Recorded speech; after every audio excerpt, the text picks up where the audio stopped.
Et cette semaine, c'est avec Fabien Marceau, alias Grand Corps Malade, slameur français, auteur, interprète, aussi réalisateur. Si vous avez un mot, une question pour lui, écrivez-nous dans la messagerie 98985. Bonjour Fabien. Bonjour. Bon, on a déterminé pendant la pause qu'on allait se tutoyer parce que c'est ce que je disais, moi, quand je préparais l'entrevue là, à l'aide des notes d'Isabelle Laure à la recherche, je sentais comme un tutoiement, mais je sais jamais quand je me retrouve. Puis on a déterminé qu'on allait se tutoyer. Ça me va très bien. Et j'aime bien le tutoiement d'une manière générale, mais spécifiquement au Québec. Pourquoi ça? Ben, je sais pas, ce tutoiement, il met à l'aise tout de suite. Je le vois pas du tout comme un manque de respect, au contraire, plutôt comme une marque de convivialité où on est proches les uns des autres. Voilà, le tutoiement québécois me va très bien. Mais en France, c'est pas pareil. Non, on tutoie moins facilement en France. Ouais. Le réflexe et le vouvoiement, c'est sûr. Ça fait bientôt 1 an que tu habites ici au Québec. Pourquoi avoir pris cette décision-là d'emménager ici avec ta famille? C'était vraiment un projet familial d'abord, de vivre 1 an ailleurs qu'à Paris, ailleurs qu'en France. Et après, très rapidement, ce projet il a été lié au Québec et à Montréal, puisque j'ai eu l'occasion de venir plusieurs fois ici depuis le début de mes tournées. Et à chaque fois, j'ai senti une bonne vibration. J'aime cette ville, j'aime la région. Et puis, il y a cette langue, cette passerelle, même si on est à 5-6 000 km de la France, il y a ce pont qui nous lie, qui est la langue française. Donc pour tout ça, voilà, toutes ces raisons réunies faisaient qu'on avait envie de venir ici. Et ben, on a bien fait parce que bon, c'est vrai qu'on c'est pas encore fini, mais quand même, on est plutôt dans la fin de notre année, de notre projet annuel. Et on a passé une année magnifique et j'ai été très très bien. Je me suis senti chez moi. Pourquoi 1 an? Ben, 1 an parce que notre vie, nos amis, nos familles et nos métiers sont plutôt en France.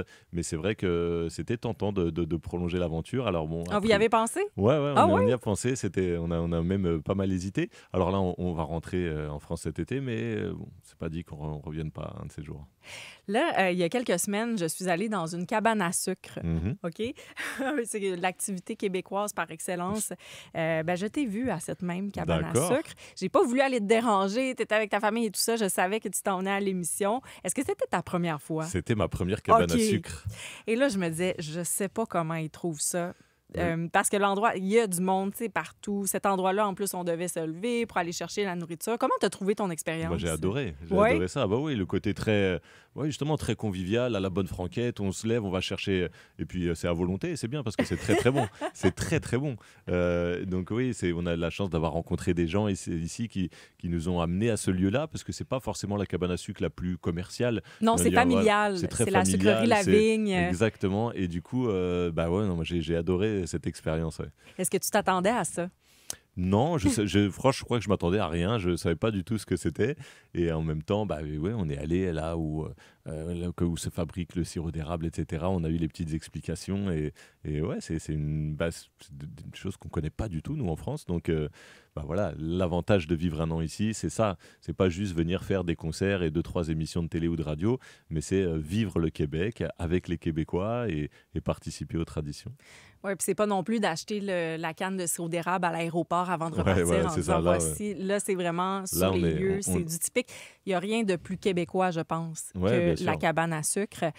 D'ailleurs, c'était un désir que tu avais quand tu as décidé de t'établir ici pendant 1 an. C'est-à-dire, moi, je veux pas venir en touriste, je veux vraiment m'imprégner de la culture québécoise. Pourquoi vraiment mettre l'accent là-dessus? C'est-à-dire, on vient puis on devient québécois, je le mets entre guillemets. Je pense qu'il y a une espèce de fantasme comme ça où partout où on va, quand on voyage, on a envie de ne pas faire les touristes. Et c'est quasiment impossible quand tu voyages et que tu es juste 1 ou 2 semaines, bah tu es forcément un touriste, tu vas voir les lieux touristiques et puis on te dit ce qu'il faut faire et tu le fais et puis voilà, tu connais pas grand-chose. Bah, là, le seul avantage, c'est le temps passé ici. Quand tu es là pendant 1 an, que tu habites là, que tes enfants sont à l'école ici, là, tu es vraiment québécois. Là, moi, je me sens vraiment montréalais. À partir du moment où tes enfants sont à l'école ici, voilà, j'habite ici. Bah ouais, le but, c'était de s'imprégner de ça, de cette culture. Pour mon métier aussi, c'est intéressant de comprendre une autre culture. Là, il me reste quelques semaines, quelques mois avant de partir et je vais commencer à rencontrer des gens ici pour faire des collaborations artistiques. Il n'y a pas d'objectif pour l'instant, c'est juste le plaisir de se rencontrer, de sentir la vibration d'ici et de voir ce qui peut en ressortir. Tu as parlé de collaboration artistique. Est-ce qu'il y a des artistes d'ici avec qui tu aimerais justement travailler dans le futur après ton départ?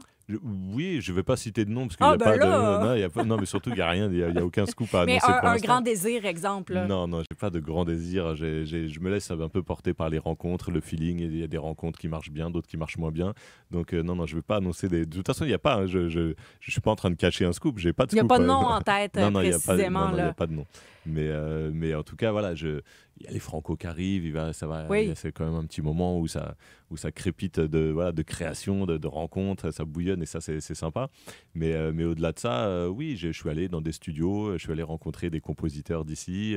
On a discuté un peu de mes prochains projets pour voir s'il y avait des choses à faire ensemble. Donc, c'est l'avantage aussi d'être sur place. Donc, le lien va rester. Là. Si on en revient à ce désir de s'imprégner de la culture québécoise, j'ai vu que pour toi, c'est aussi passé par la télévision. Quel genre d'émission tu as décidé de regarder, de visionner pour dire, moi, là, je veux voir c'est quoi le Québec? Là? Alors en vrai, j'ai pas beaucoup regardé la télé, on se dit la vérité. C'est vrai on a pris la télé en se disant, bah oui, que vivre un pays, c'est aussi vivre les émissions. Et puis finalement, on l'a pas trop regardé cette télé. Donc, Pour quelle raison? Je sais pas, on n'a pas pris l'habitude ici, le soir, de se dire, allez, on se met devant l'émission de le 19h, de telle émission. Donc oui, j'ai regardé un peu les infos. J'aime bien. Déjà parce que j'aime bien me tenir au courant de ce qui se passe dans le monde et surtout sur le territoire dans lequel j'habite, d'autant qu'il y avait quand même des échéances et des événements importants, il y avait les élections. C'était une grosse année. Il s'est passé beaucoup de choses quand même chez vous avec notre ami américain qui a quand même fait beaucoup parler de lui. Je dis évidemment ami américain avec beaucoup d'ironie. Hein. Oui, on l'a compris. J'espère que tout le monde l'aura compris.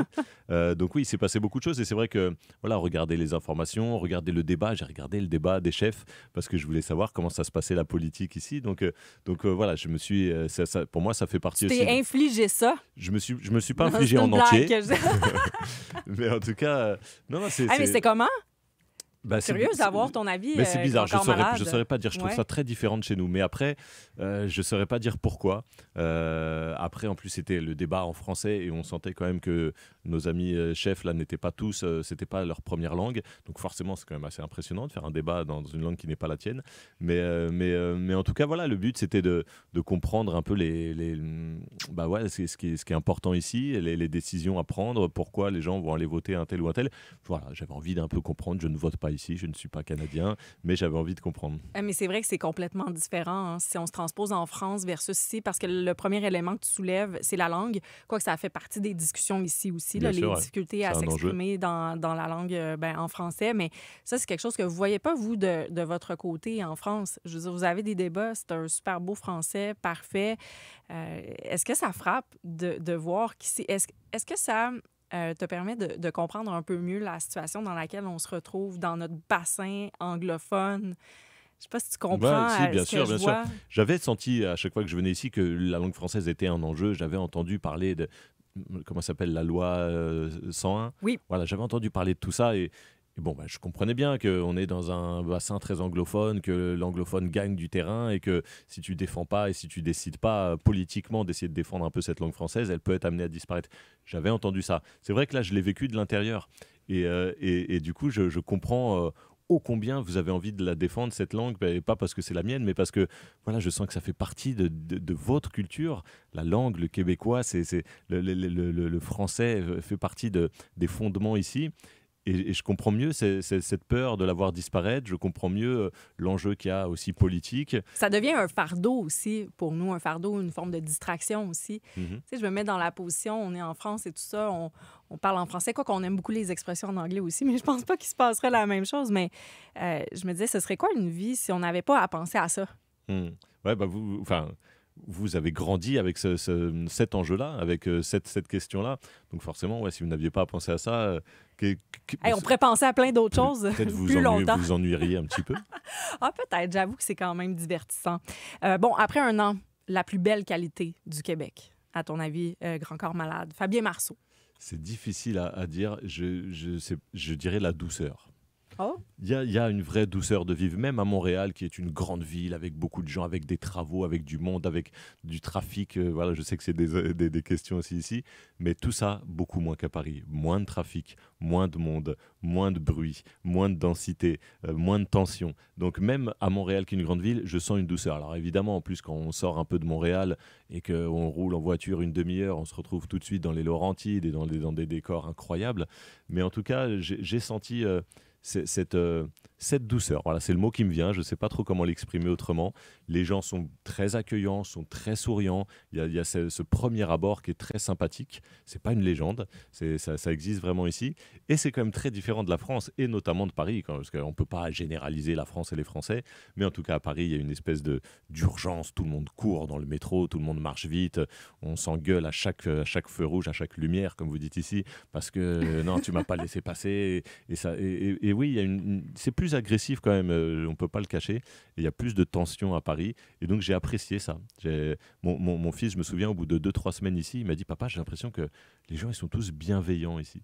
Et c'est vrai que quand tu viens de Paris, tu sens ça et ça fait du bien. ah, puis on dit toujours la vérité sort de la bouche des enfants. Exactement. Tu as dit, ici, on dit lumière. Est-ce qu'il y a une expression que tu as apprise cette année qui t'a marqué? C'est pas une expression, c'est juste les petits mots là. Quand, par exemple, vous finissez une phrase, vous avez fini l'explication et vous dites juste en tout cas. Voilà, ces petites choses-là, j'adore, mais j'adore. Je me moque pas, ou là, pas du tout. J'aimerais même en prendre et j'aimerais que ça devienne des réflexes. Voilà, c'est des petites choses. L'accent, pour vous, évidemment, vous avez un accent pour nous, comme nous, on a un accent Bien pour sûr. vous. En tout cas, nos différences, moi, je les trouve magnifiques, je les trouve charmantes. Et voilà, j'adore votre français. Ah oui, puis en plus, moi, j'ai un accent caché parce que je viens du Saguenay-Lac-Saint-Jean. Mhm. Je sais pas si tu es allé dans ce coin-là, Si, si tu as eu on la ouais, chance. on est allé un petit au Lac-Saint-Jean et on va y retourner un petit peu. Oui, c'est autre chose, l'accent Alors, du Saguenay-Lac-Saint-Jean. J'ai demandé, puis je l'adore en passant, c'est juste qu'il est très marqué.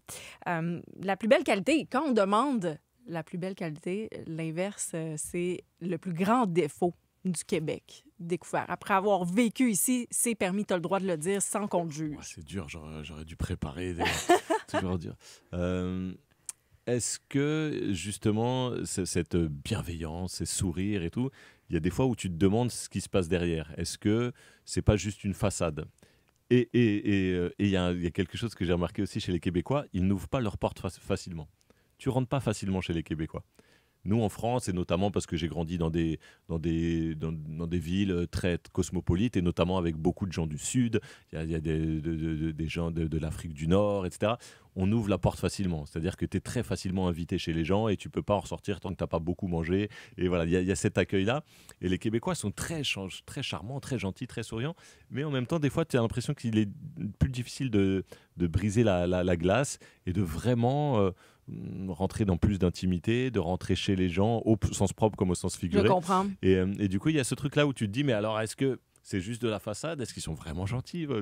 Et une fois de plus, attention, là, je fais des grandes généralités. Tous les Québécois ne sont pas pareils, etc. C'est toujours difficile mais de je comprends. donner des grandes phrases comme ça, des grandes qualités ou des grands défauts. Heureusement, chaque individu est différent. Mais il y a peut-être aussi quelque chose avec le fait que tu es grand corps malade. C'est Fabien, tu es connu. Ça peut être peut-être... là, c'est vraiment une analyse à deux scènes, comme on Non, dit ici. c'est peut-être. Alors, si je Tu n'étais peux pas peut-être connu, être intimidé. j'aurais peut-être été plus invité chez les gens si j'étais pas connu. Alors, mince. Ben, je sais pas. Mais ça peut être gênant. Peut-être. Parce que on peut potentiellement être... Puis ici, on est très discret. Quand on admire quelqu'un, qu'on admire une personnalité publique, c'est très différent de la France. Ici, on va respecter la majorité du temps la bulle de ces personnes-là. Si on l'interpelle sur la rue, je m'excuse de vous déranger. On a peur de déranger. Là, je dis on, je sais que je ne représente pas encore une fois tous les Québécois, mais ça ne me surprendrait pas qu'il y ait quelque chose comme ça aussi derrière l'expérience que tu as vécue ici. J'ai remarqué, notamment, évidemment, ça m'arrive que les gens me reconnaissent dans la rue et ils viennent rarement me voir, justement, quand je suis en famille. Il y a vraiment ce respect de, bon là, il est avec ses enfants, sa femme, il est au restaurant où il est. Voilà. Et c'est vrai que beaucoup plus facilement quand je suis seul. Et donc, je vois ce que Ben, tu c'est veux ce que dire. j'ai fait à la cabane à sucre quand je t'ai vu il y a quelques semaines. Je te voyais avec la famille. Je me suis dit, il est dans un environnement, dans sa vie, son intimité. Je vais pas aller lui taper. J'aurais dû le faire, j'y repense. Ah ben, je l'aurais pas mal pris. Hein. Mais c'est peut-être ça, cette espèce de discrétion. Est-ce que tu aimes ça? C'est-à-dire quand tu croises les gens sur la rue avec ta famille, ouais, bien sûr, on bien sûr. respecte ça? Moi, c'est jamais désagréable. Quelqu'un qui te fait un sourire et qui dit merci pour telle chanson ou je vous ai vu en concert, j'ai beaucoup aimé. Bien sûr, ça fait partie quand même des reconnaissances du quotidien qui sont très agréables. Mais c'est vrai aussi que quand tu es en famille avec tes enfants, etc., bah, c'est bien aussi de sentir que les gens respectent un peu cette bulle-là. Et il y en a qui le font de manière très, très subtile, juste un petit regard, un petit signe, un petit pouce avec la main pour dire voilà, je t'ai reconnu, je t'aime bien, mais voilà, je te dérange pas plus. Et bon, voilà, en tout cas, j'ai été très tranquille ici, oui, c'est sûr. La voix que vous entendez, c'est celle de Fabien Marceau, qui est aussi son nom d'artiste Grand Corps Malade. Beaucoup de mots pour toi. D'ailleurs, je lis un commentaire. Quand mon mari français est arrivé ici, c'est la première chose qu'on a remarqué. Les gens n'invitent pas facilement. Ah ouais? Alors voilà. C'est pas juste parce que je suis connu. Non, c'est ça. Après la pause, on poursuit la discussion. Si vous avez un mot ou une question pour lui, écrivez-nous dans la messagerie 98985. On passe l'heure en compagnie de Fabien Marceau, alias Grand Corps Malade, poète slameur français qui a décidé de s'établir. Quelle belle idée, une année ici même au Québec. Fabien, il y a beaucoup de mots pour toi dans la messagerie. Je vais en lire quelques-uns. Je t'ai découvert au Festival de la francophonie sur la rue Sainte-Catherine, sur un stage. C'était gratuit. Ce fut un coup de foudre entre mon cœur et tes mots. Un autre message. Parole du bout du monde. Sa voix exceptionnelle me berce encore après presque 20 ans. C'est Manu qui nous écrit ça. Grand Corps Malade. Rencontre est l'une des œuvres qui m'a le plus touchée à vie. J'ai été happée par la douceur de sa voix et surtout sa poésie. Longue vie à un poète atypique que j'aime tant. Un regret, j'aurais aimé un jour pouvoir l'inviter à boire un verre pour discuter. Peut-être un jour, mais là, l'invitation est lancée. Pour montrer que les Québécois ouvrent leurs portes. Mais là, c'est vrai, prenez le message. Là, si vous croisez Grand Corps Malade, n'hésitez pas à aller le voir. Je vais avoir des invitations partout grâce à vous. C'est sûr. Mais il reste encore quelques temps parce que c'est jusqu'à quelle date que vous restez ici en famille? Encore jusqu'à tout le mois de juillet. Ah ben c'est ça, il reste du temps. Un autre, je vais en lire parce que les auditeurs prennent la peine d'écrire, donc on va leur donner écho. J'ai découvert Grand Corps Malade suite au succès de Mais je t'aime aux Victoires de la musique. Je l'ai donc vu en spectacle en mars dernier à Laval et du coup, et là, un point d'exclamation. Et du coup, je suis littéralement tombée follement amoureuse. Bravo pour ce spectacle intime avec votre personnalité attachante et votre sensibilité unique. Quelle belle découverte. Puis je vais lire un courriel. C'est Dani qui nous a envoyé ça. Il dit « Je n'écoute aucun rappeur, seulement Grand Corps Malade. Texte intelligent. Merci. » C'est gros quand même, ça. Bah oui, merci. Ça fait, ce qui me fait particulièrement plaisir, dans les premiers messages, quelqu'un parlait de Paroles du bout du monde, une autre personne de Rencontre, il parlait des chansons. Et ça me touche particulièrement quand les gens, au-delà de dire « j'aime ce que vous faites », etc., ils montrent du doigt telle ou telle chanson. Et là, tu sais que cette chanson Rencontre, je l'ai écrite en 2006. Et voilà, presque 20 ans plus tard, des gens s'en souviennent, des gens l'ont aimé. Et voilà, moi, je fais ça pour ça, ce métier-là. C'est pour écrire des chansons, pour essayer qu'elles touchent les gens et de savoir que du coup, ces chansons, elles font le petit bout de chemin que j'avais envie qu'elles fassent. Ça fait plaisir. Et au début, tu n'étais pas nécessairement destiné à en faire une carrière.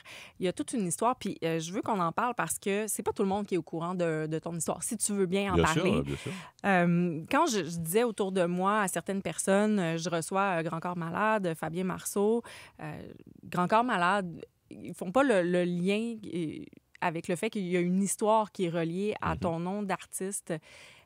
Toi, tu étais un jeune qui était destiné, qui aurait pu faire une carrière dans le basketball, là, carrément. Puis il y a un accident qui est arrivé dans ta vie. Qu'est-ce qui s'est passé? C'était en 1997. Oui, c'est ça. C'est un accident de plongeon, un accident assez bête et finalement j'ai appris par la suite très courant, où dans une piscine pas assez profonde, un plongeon trop à pic, la tête va taper le fond de la piscine et surtout le problème c'est les vertèbres cervicales.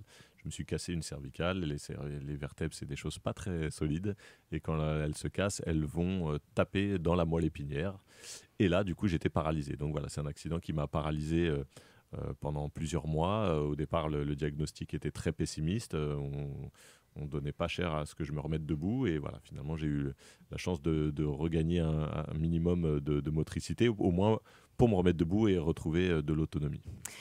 Comment on vit ça quand on réalise qu'on perd justement une partie de l'utilisation de notre corps? Tu sais, que ce ne sera plus comme c'était avant cet accident-là. Ouais, c'est évidemment tout un monde qui s'écroule. C'est très compliqué, très douloureux, d'autant que mon monde à moi, c'était surtout le sport.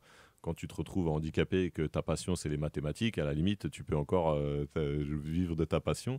Quand c'est le sport, évidemment, c'est plus compliqué. Donc, c'est un bouleversement total, à la fois pour ce que tu avais envie de faire dans la vie et évidemment aussi pour le quotidien. Donc bien sûr, c'est très, très profond, très douloureux et tu mets du temps à accepter ça.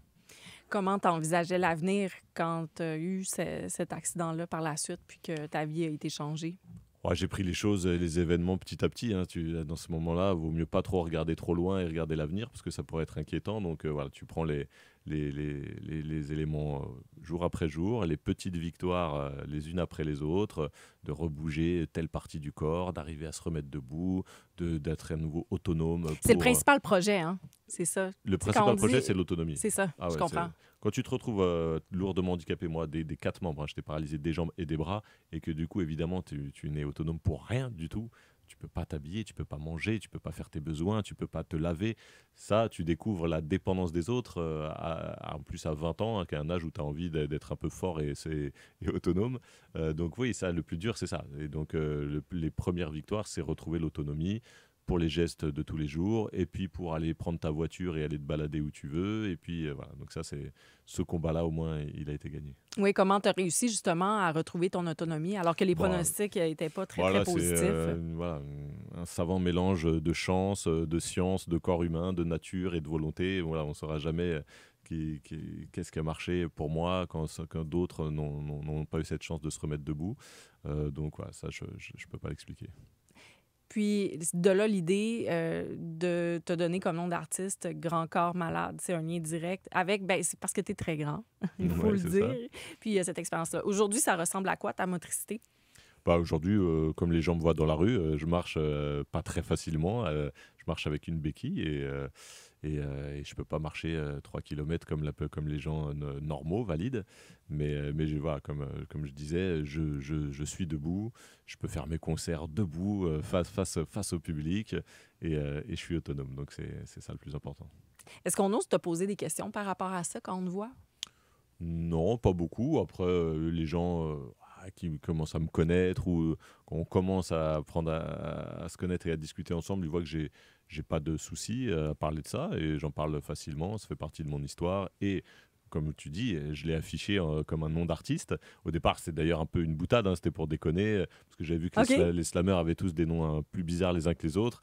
Donc, je voulais m'appeler Grand Corps Malade un peu comme un nom d'Indien, comme un nom de Sioux, comme ça. J'aimais bien, c'est un nom comme un totem. Donc, bien sûr que voilà, ça fait partie de mon identité. Mais non, les gens des fois, n'osent pas trop en parler. Mais moi, je voulais qu'on en parle, notamment pour que les gens puissent faire l'association avec ton nom d'artiste et tout ça, mais aussi en sensibilisation, parce que j'en ai reçu beaucoup de témoignages de personnes qui, malheureusement, elles, sont restées comme totalement paralysées. Puis c'est les accidents dans les piscines, comme ça, de plongeons, là. Tu sais, c'est pas pour rien qu'on entend les parents après ça faire « Attention, tu plonges pas! » Ça paraît très bête comme accident, et quand j'étais en rééducation, parce que j'ai passé 1 an en rééducation, j'ai appris que pour les tétraplégies, donc les tétraplégies, c'est ceux qui ont les 4 membres paralysés, parce que c'est les vertèbres cervicales, donc les vertèbres du haut qui ont été touchées. Et pour ces handicaps-là, les plongeons sont la deuxième cause. La première, évidemment, c'est les accidents de la route, voiture et moto. Et la deuxième cause, c'est les plongeons. C'est pour dire que c'est quand même beaucoup plus fréquent qu'on ne le croit. Donc au moins, si ça peut... c'est tellement évitable. Voilà, tellement. Donc voilà, sachez-le, que ce soit en piscine, même en mer, des fois derrière une vague, tu sautes, bam, il y a un trou derrière. Ou encore plus, évidemment, en rivière, ça arrive souvent qu'en rivière, il y a des aventuriers là, qui sautent un peu. Et donc, il y a 7 mètres de profondeur, mais le mètre à côté, il y a un rocher. Donc, j'ai mal juste à t'écouter parler de ça. Désolé. Changeons de sujet. Non, mais attends, sensibilisation. Donc, cher casse-cou, cher aventurier, chers parents, voilà, montrer à vos enfants que ces accidents-là, malheureusement, existent et sont facilement évitables. Vérifiez la profondeur. La voix que vous entendez, c'est celle de Fabien Marceau, alias Grand Corps Malade. On passe l'heure avec lui. Si vous avez un mot ou une question, écrivez-nous dans la messagerie 98985. Continuez. Il y en a plusieurs. Je vais essayer de tous les lire. Il y a des questions très intéressantes aussi. On va les garder pour la fin de l'émission. On s'arrête pour une courte pause et au retour, on parle slam. À tout de suite. Et aujourd'hui, c'est avec Fabien Marceau, alias Grand Corps Malade, poète, slameur français, qui s'est établi ici pendant 1 an. Une expérience sociologique et artistique. Je vais lire quelques-unes des réactions de nos auditeurs. Un auditeur nous écrit « Je suis fan fini. Je l'invite quand il veut. » Là, il y en a beaucoup, beaucoup des invitations. Là. Je lis, c'est qui? C'est Caroline Jacques. D'ici, il veut venir dans le Bas-Saint-Laurent. On l'invite à souper. On est super fans. On est des artistes slameurs. Ce sont des slameurs dans un petit village du nom de Saint-Fabien. Ah bah voilà. Mais là, je pense que c'est pas... t'as pas le choix. Là. La slammer Saint-Fabien, là, j'ai plus le choix. Plus le choix. Puis on va parler musique, je l'ai dit. Je vais lire un commentaire. J'ai fait la rencontre de ce grand poète dans la radio de ma voiture il y a 7 ans. Je venais de faire la rencontre de l'homme de ma vie qui m'a fait cadeau de cette magnifique chanson Dimanche soir qui est devenue la nôtre et ce, aujourd'hui. Quel artiste magnifique. J'ai la chance de travailler avec des compositeurs incroyables. Moi, je ne compose pas la musique. J'écris les textes, bien sûr, tous les textes. Mais du coup, à chaque fois, voilà, quand j'entends une musique, je me dis, je repense au compositeur, au moment où on a travaillé ensemble. Et évidemment, je suis très fan des musiques que j'ai eu la chance où j'ai eu la chance de mettre mes mots dessus. C'est quoi pour toi la définition du slam? Parce que toi, tu as une vision particulière de ça.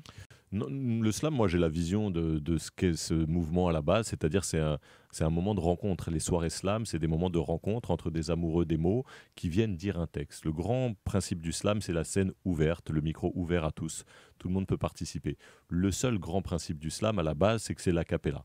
C'est que c'est le mot à nu, c'est le texte seul, sans artifice, sans musique, sans décor, sans rythmique.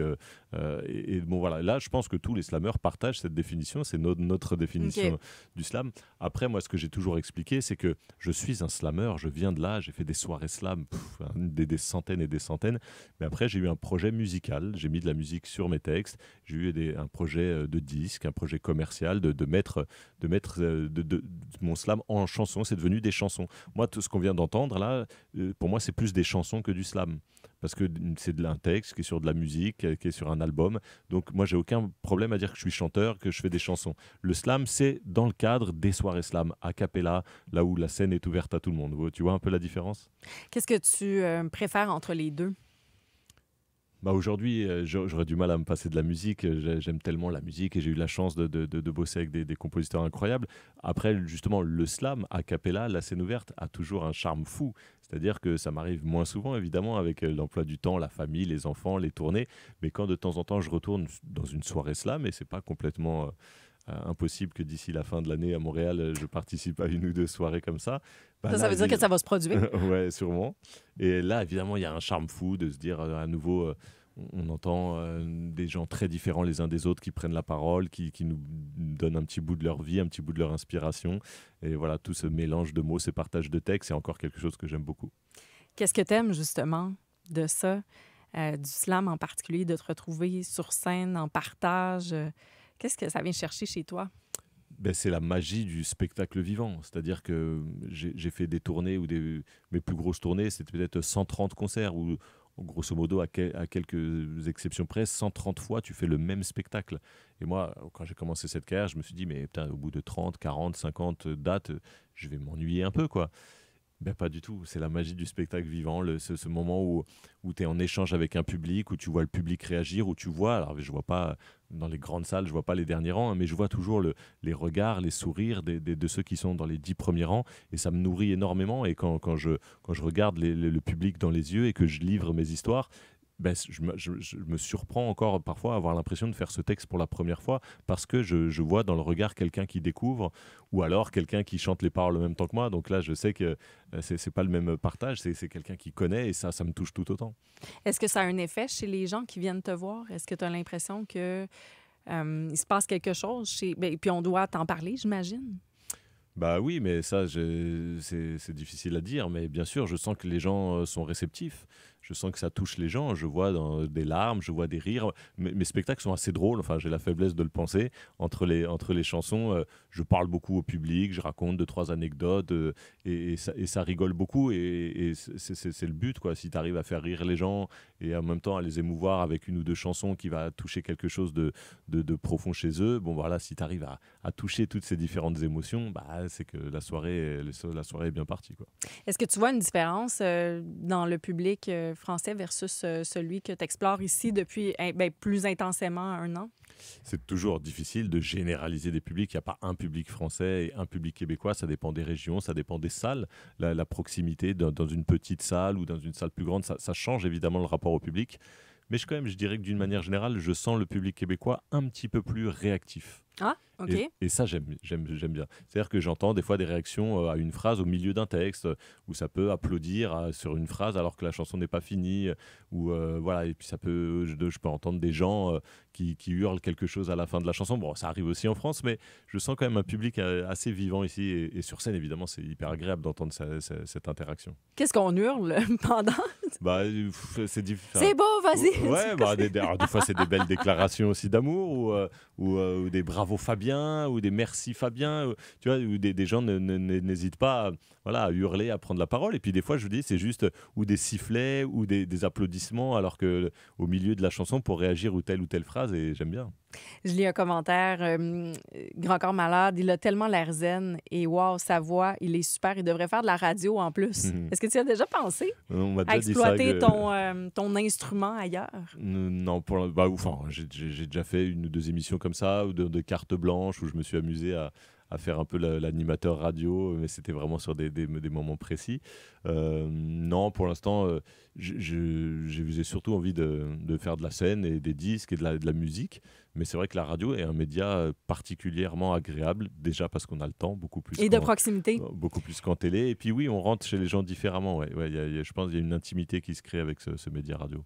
Oui. Grand Corps Malade, ça va vite. Il nous reste un petit moment ensemble. On va terminer l'émission ensemble. Vous êtes à l'écoute, vous avez une question, un mot pour lui. Écrivez-nous dans la messagerie. Je vais aussi prendre le temps après la pause de poser vos questions. Il y en a quelques-unes, il y en a des drôles. OK. On va faire l'exercice, à tout de suite. À chacun sa bohème, c'est ta version de La Bohème de Charles Aznavour. D'ailleurs, tu as ajouté une corde à ton arc, tu es devenu réalisateur du film Monsieur Aznavour, qui revient sur la vie du célèbre chanteur Charles Aznavour.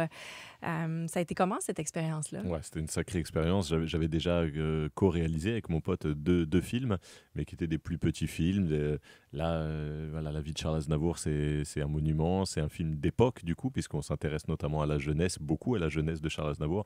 Donc, c'était un énorme projet qui nous a accompagnés pendant plus de 2 années. Mais voilà, on est très content du résultat et c'était une très belle aventure. Puis pourquoi avoir eu l'idée d'avoir ta propre version de La Bohème? Justement, après avoir autant travaillé sur sa vie, moi, ma petite chanson dont je me lasse jamais, quand je dis petite, c'est pourtant un monument, c'est La Bohème. Et du coup, je me retrouve un peu quelque part, même si nos histoires sont différentes, sur ces années-là, les années où t'as pas grand-chose, mais tu passes ton temps à écrire, t'as cette frénésie de création, et comme je dis dans la chanson, entre galère et poème, à chacun sa bohème. Donc j'avais envie de raconter moi aussi mes débuts, mes premiers pas dans ce métier, avec cette inspiration débordante et l'envie de faire plein de choses.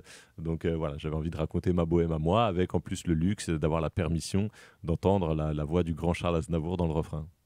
Ah, c'est une magnifique chanson. C'est pour ça parce qu'on l'a entendu dans le montage de Vincent Simard tantôt, mais là, de la remettre comme isolée, je trouve que ça termine bien cette entrevue. Je lis le commentaire de Marie-Lise. Elle dit « Je ne connais pas beaucoup cet artiste. Il y a des découvertes en tout temps. Hein. Elle dit « En découvrant le formidable humain aujourd'hui, ça me donne très, très envie de découvrir sa musique. Merci pour cette belle rencontre. » Alors, tu continues de conquérir les Québécois aujourd'hui. Ça fait plaisir.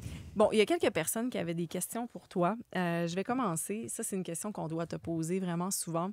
Qu'est-ce que tu penses de l'hiver que tu as vécu? C'en était un gros quand même. Tu étais bien tombé. Un très beau. Et je l'ai très, très bien vécu. Alors, comme on dit, moi, c'était mon premier. Donc, quand c'est le 12e ou le 15e, peut-être tu ne le vis pas pareil.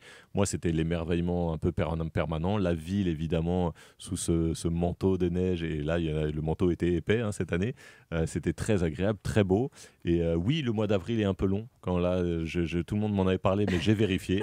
Le mois d'avril, tu te dis, bon, là, ça y est. interminable, C'était pas très, juste très un peu bien. long. Merci pour cet hiver, c'était très bien. Maintenant, on passe à autre chose. Et du coup, le mois d'avril, la transition est un peu longue. Mais en tout cas, l'hiver, le mois de janvier, février, sous des centimètres et des centimètres de neige, j'ai trouvé ça très beau et très agréable de vivre le vrai hiver québécois. Ah oui, donc tu as aimé ça quand même. Ouais, j'ai aimé ça. Mais après, je dis pas que j'aimerais ça chaque hiver. Hein. Je comprends qu'on puisse se dire, oh là là, c'est quand on arrive en novembre et qu'on se dit, allez, c'est reparti pour 5 mois. Mais quand c'est le premier, c'est quand même assez émerveillant. Ça se dit pas du tout, mais on comprend tout à fait le en sens. tout cas, c'est ça le sens. Mais c'est ça, t'es chanceux. Tu l'as vécu. Il y a plein de personnes qui adorent l'hiver. Bon, moi, j'aime maintenant, je fais du ski de fond. Mais j'allais dire, t'es quand même chanceux. Tu as vécu ton année, tu repars en France, tu revivras pas. Mais c'est vrai que c'est beau, c'est magnifique. Non, mais je suis content en plus de savoir que c'était un vrai. Tout le monde m'a dit. Donc c'est un vrai de vrai. Ça fait des années qu'on n'a pas eu ça, autant de neige, autant de. Voilà, c'était bien. Oui, avec les pieds d'épaisseur sur les voitures, ça donne toutes sortes de paysages la aussi semaine assez où on a eu marquants. la tempête du jeudi et du dimanche coup sur coup, là, les voitures étaient, c'est difficile à imaginer pour ceux qui ne le connaissent pas, les voitures étaient enfoncées sous la neige, ensevelies. Invisibles. C'était impressionnant. À marcher dans la rue pour se déplacer. J'ai l'impression que c'est super lointain. Ouais, c'était avant hier. Autre question. Il dit, la seule vraie question à poser à Grand Corps Malade, c'est quelle est sa poutine préférée? Bien le bonjour d'un compatriote. Alors, c'est un Français qui écrit ça aussi.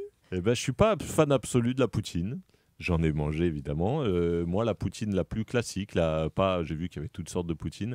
La classique me va bien, mais je me rends compte qu'au bout d'un an à Montréal, j'ai dû en manger 2 ou 3 fois. Donc c'est pas non plus ce qui m'aura le plus marqué au Québec. Mais est-ce que d'un point de vue culinaire, tu as fait une découverte cette année? Oui. C'est quoi? Le pudding chômeur. Oh! Je ne connaissais pas le pudding chômeur. Oh, wow! Bravo! Ça applaudit en régie. Tout le monde a bravo! Ah bah non, je connaissais pas. Et puis une fois, au restaurant, j'ai vu ça. J'ai dit, c'est quoi? Moi, m'a expliqué. Je dis, je vais tenter. Là, pour le coup, j'ai tenté très, très souvent après. Hein. J'ai pu comparer tous les puddings chômeurs. C'est extraordinaire, le pudding. Je suis tellement contente d'entendre ça de toi. Qu'est-ce que t'aimes du pudding chômeur? Tout. Du chômeur. Pour ceux qui ne connaissent pas, mais là, on est au Québec, tout le monde connaît. C'est ce mélange de sucre et de sucre avec un peu de sucre. Ça passe très, très bien. Est-ce que tu cuisines un peu? Non. Parce que j'allais dire, je peux te donner une recette pour faire découvrir ça. Oui, quand même. Tiens, ça peut être un défi que je fasse mon pudding chômeur. Donne-moi la recette et ça va faire beaucoup rire ma famille que ce soit moi qui essaye. Mais je vais essayer d'en faire. Il faut que je reparte en France avec la recette du pudding chômeur. Je pense que ça prendrait ça. Ouais, exactement. Peut-être qu'on va décoller quelque chose, là. OK. Je lis un commentaire de Daniel. Félicitations pour cette entrevue avec Grand Corps Malade. Je me demandais, est-ce que c'est possible, c'est à toi qui s'adresse directement, de saluer les élèves de la classe de Madame Ajar de l'école secondaire Louis-Joseph Papineau. Il dit en milieu défavorisé à Saint-Michel, à Montréal. Je pense qu'ils sont à l'écoute. Eh ben, si vous êtes à l'écoute, donne-moi C'est la classe de Madame Ajar. Alors, toute la classe de Madame Ajar, je vous salue. J'espère que Madame Ajar vous fait écouter de la poésie, même de la poésie actuelle. J'espère qu'elle vous fait écrire des petits poèmes. Moi, j'ai souffert... souffert à l'époque, je ne me rendais pas compte, mais je regrette qu'à l'école, on m'ait pas fait plus écrire des textes, chercher des rimes et montrer que la langue, c'est un jeu, quoi. Fabien Marceau, alias Grand Corps Malade, merci beaucoup d'avoir passé l'heure avec nous. C'était vraiment très généreux de ta part. On pourra te voir gratuitement à la Place des Arts cet été dans le cadre des Pour finir cette belle année en folie. Le 20 juin, la grosse scène. La grosse scène Place des Arts, le 20 juin, Montréalais, on va bien s'amuser. On y sera, j'y serai. Merci encore. À bientôt, merci. Nous, on se retrouve demain, 10h. À bientôt.